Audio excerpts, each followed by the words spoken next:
بسم اللہ الرحمن الرحیم۔ السلام علیکم۔ سیگمنٹ قصہ انبیاء میں میں ہوں منیبہ اختر۔ آج کے سیگمنٹ میں ہم بات کریں گے حضرت موسیٰ علیہ السلام اور فرعون کے بارے میں۔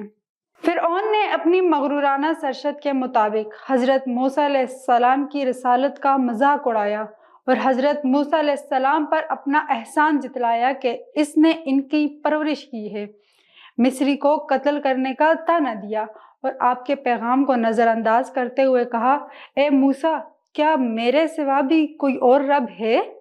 حضرت موسیٰ علیہ السلام نے فرمایا، میرا رب وہ ہے جو آسمان، زمین اور اس کے درمیان قائم مخلوقات کو پیدا کرنے والا ہے۔ تجھے اور تیرے آباء و اجداد کو بھی اس نے پیدا کیا ہے۔ حضرت موسیٰ علیہ السلام اور حضرت ہارون علیہ السلام نے نہایت نرمی سے فرعون کو قائل کرتے رہے، لیکن فرعون اپنی ضد پر اڑا رہا۔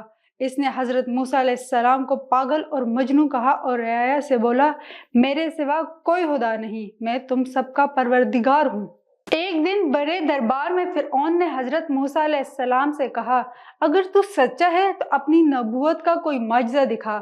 حضرت موسیٰ علیہ السلام نے اپنی لاٹھی زمین پر پھینک دی اور ازداد بن گئی۔ پھر آپ نے ستارے کی طرح چمکتا ہوا یزبیزات دکھایا۔ یہ معجزات دیکھ کر درباری کہنے لگے، یہ تو بہت بڑا جادوگر ہے، پوری سلطنت سے جادوگر کو جمع کر کے اس سے مقابلہ کرایا جائے، پھر ضرورت ہے کہ شکست کھا جائے گا۔ فرعون نے اسی وقت احکام جاری کر دیے۔ مقابلے کے لیے دربار کو خاص طور پر سجایا گیا، ہزاروں قندیل روشن کیے گئے۔ مقابلے کے وقت حضرت موسیٰ علیہ السلام نے جادوگر سے کہا، تم پہل کرو۔ جادوگر نے اپنی رسیاں میدان میں ڈالی تو وہ سانپ بن گئی اور اللہ تعالیٰ نے وحی بھیجی، اے موسیٰ، خوف نہ کر اور غم نہ کر، ہم تیرے ساتھ ہیں۔ حضرت موسیٰ علیہ السلام نے اپنی لاٹھی زمین پر رکھ دی، اس لاٹھی سے ایک ازداد بن کر سارے سانپوں کو نگل لیا۔ جادوگر حقیقت حال جان کر ایمان لے آیا۔ فرعون نے عذب و غضب میں دھاڑتے ہوئے کہا، تم سب نے موسیٰ سے مل کر سازش کی ہے، تم لوگوں نے میری اجازت کے بغیر موسیٰ کے خدا کو تسلیم کر لیا۔ فرعون نے اس جادوگر کے ہاتھ پیر کٹوا کر پھانسی کی سزا دے دی۔